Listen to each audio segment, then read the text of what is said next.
बिस्मिल्लाहिर्रहमानिर्रहीम। मैं हूं सलमान आबिद। पाकिस्तान की सियासत में एक बड़ा डेडलॉक हुकूमत और अपोजिशन के दरमियान देखने को मिल रहा है। बज़ाहिर ये लगता है कि कोई बड़ा ब्रेक थ्रू नहीं हो सकेगा और एक बयानिया इस वक्त हुकूमत का है और उनकी इत्तेहादी जमातों का है और एक बयानिया इमरान खान का है। इस वक्त हुकूमत और इत्तेहादी जमातें यानी 13 जमातों पर मुश्तमिल जो इत्तेहाद है उसने 4-5 नुक्तों के ऊपर एक बयानिया डेवलप किया हुआ है इमरान खान के ख़िलाफ़। एक तो वो पहला बयानिया ये देते हैं कि इमरान खान किसी के साथ बातचीत करने के लिए तैयार नहीं है, ना वो मुज़ाकरात के हामी हैं, ना वो डेमोक्रेटिक तरीके से बाकी सियासी जमातों के वजूद को कबूल करना चाहते हैं, ना उनके साथ बैठना चाहते हैं, ना मसाइल हल करना चाहते हैं और वो यकतरफा ट्रैफिक चलाना चाहते हैं, खुद अकले कुल बने हुए हैं। दूसरी बड़ा बयानिया उनका ये है कि इमरान खान पाकिस्तानी फ़ौज को और अदलिया को कमज़ोर करने की कोशिश कर रहे हैं और उनकी पूरी सियासत का मतलब ये है कि वो इन इदारों पर बालादस्त होना चाहते हैं और उनके एजेंडे में इन इदारों को कमज़ोर करने का एजेंडा है। और हालिया दिनों में जो इमरान खान और इस्टेब्लिशमेंट के दरमियान टकराव पैदा हुआ है और यह जो टकराव पैदा करने की कोशिश की जा रही है या दिखाया जा रहा है वो भी इसी एजेंडे का हिस्सा है जो मुस्लिम लीग नून और उनकी इत्तेहादी जमातों को सूट करता है कि वो अब ये ओपिनियन इस्टेब्लिश करें कि इमरान खान और इस्टेब्लिशमेंट एक नहीं है और दोनों एक दूसरे के मद्दे मुकाबिल खड़े हुए हैं।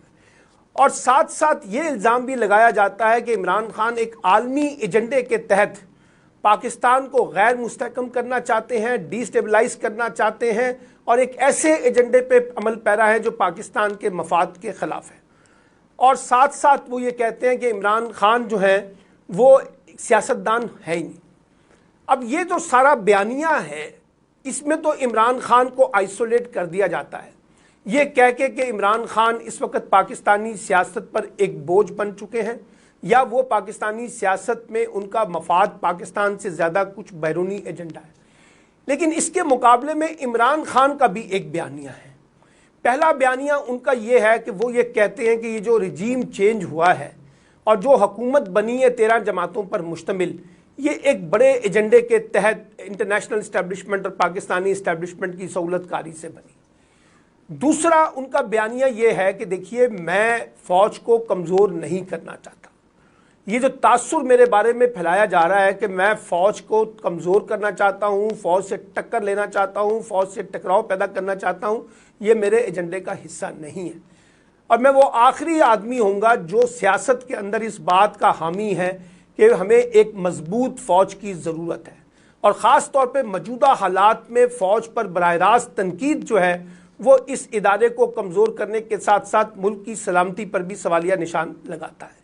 और साथ साथ इमरान खान ये कहते हैं कि जो भी फ़ौज के जवान सरहदों पे लड़ रहे हैं वो मेरे बच्चों की तरह हैं, मैं उनके ख़िलाफ़ कैसे बात कर सकता हूँ। और वो ये कहते हैं कि इस्टेब्लिशमेंट के साथ मेरा ये इख्तलाफ ही नहीं है जो बनाकर पेश किया जा रहा है कि मैं अपनी मर्ज़ी का आर्मी चीफ लगाना चाहता था।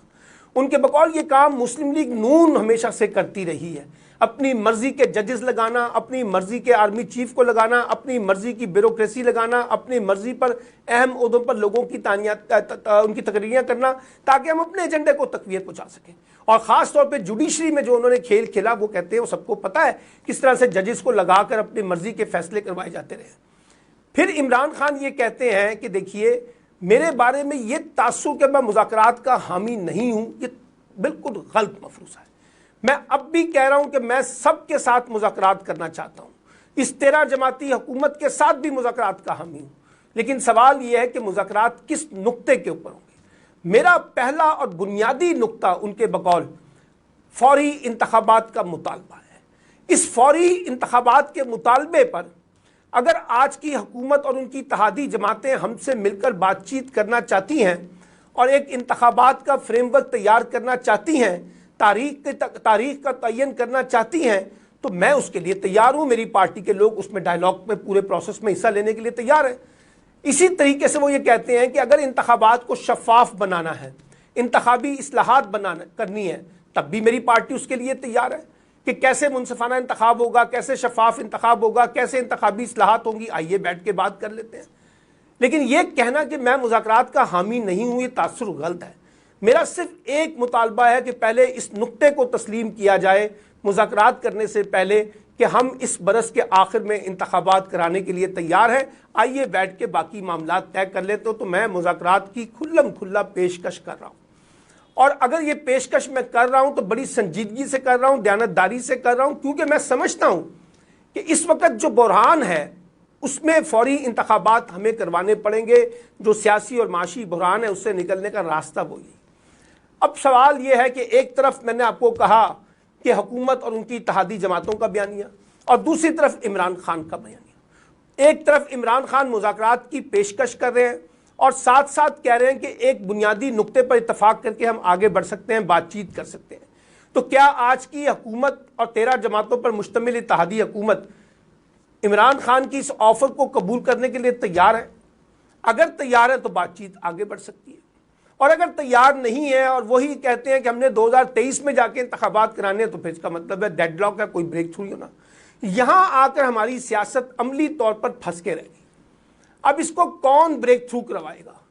कोई इसमें एक फैसिलिटेटर के तौर पर आएगा, वो इस्टेब्लिशमेंट है, वो सीनियर सियासतदान है, कुछ मीडिया के लोग हैं। कौन आके इसके अंदर ब्रिज बनेगा कि जो दोनों तरफ के लोगों को एक करीब लेके आए और एक एजेंडे की तरफ आगे बढ़े? मैं बार बार कहता रहा हूं, ये ब्रेक थ्रू होना चाहिए हुकूमत और अपोजिशन के दरमियान, और ये डेडलॉक भी टूटना चाहिए, और नए इंतखाबात समेत हर एक पर बातचीत होनी चाहिए। और अगर इमरान खान मुतालबा कर रहे हैं कि नए इंतखाबात पर पहले इत्तफाक करें, तो हुकूमत कह सकती है आइए बैठ के बात करते हैं, नए इंतखाबात का मुतालबा भी देख लेते हैं, आइए डिस्कशन का तो आगाज़ करें ना। लेकिन अगर डिस्कशन ही नहीं होनी और आप ये कहें कि जी इंतखाबात नहीं होंगे इस बरस के आखिर में, अगले बरस के आखिर में होंगे, और ये कहें कि नहीं जी पहले इंतखाबात का अनाउंसमेंट करवाई जाए और माना जाए, तस्लीम किया जाए, तो फिर तो बात चलने वाली नहीं है। ये है वो डेडलॉक जो इस वक्त पाकिस्तानी सियासत में क्रिएट किया गया है, पैदा किया गया है, पैदा हो गया है, जानबूझ के किया गया है, अनकॉन्शियसली हो गया है, बहरहाल हो गया है। अब इससे बाहर निकलने का रास्ता हमने तलाश करना है। पाकिस्तान की सियासी कुव्वतों को भी, चाहे वो हुकूमत में या अपोजिशन में, पाकिस्तान की इस्टेब्लिशमेंट को भी, पाकिस्तान की जुडिशरी को भी, क्योंकि ये रास्ता निकलेगा तो पाकिस्तान आगे बढ़ेगा ना। ये रास्ता निकलेगा तो हम किसी महफूज रास्ते की तरफ पेशरफ्त कर सकेंगे ना। ये रास्ता निकलेगा तो हम अपने बहरान को डील करने में कोई स्ट्रेटेजी अपनाएंगे ना। क्योंकि अगर ये रास्ता नहीं निकलता तो डेडलॉक भी रहेगा, महाजराई भी पैदा होगी, तनाव भी पैदा होगा, टकराव भी पैदा होगा, नफरत भी पैदा होगी, गुस्सा भी आएगा। तो फिर हम मसले कहाँ हल करेंगे?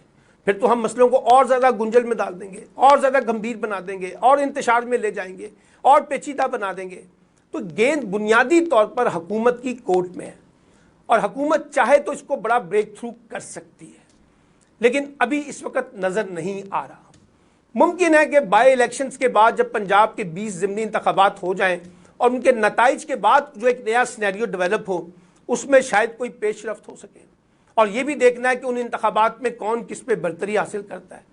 तो बहरहाल एक अजीब व गरीब इस वक्त एक सियासी डेडलॉक पैदा हो चुका है, और इसको ब्रेक थ्रू करने की कोशिशें तो की जा रही हैं, लेकिन सब अपने अपने मौक़िफ़ के ऊपर डटे हुए हैं। और जब मौक़िफ़ पे आप डट जाएं और आप कहें कि इस पर कोई कंप्रोमाइज़ नहीं होगा, कोई लचक नहीं दिखाई जाएगी, तो इसका मतलब ये होता है कि ये डेडलॉक और ज़्यादा पेचीदा हो जाएगा। देखते हैं पाकिस्तान इस डेडलॉक से कैसे बाहर निकलता है।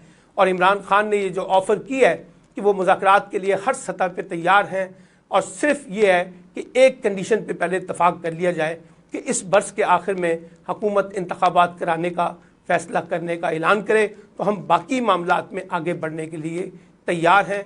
ऐसा मुमकिन हो सकेगा।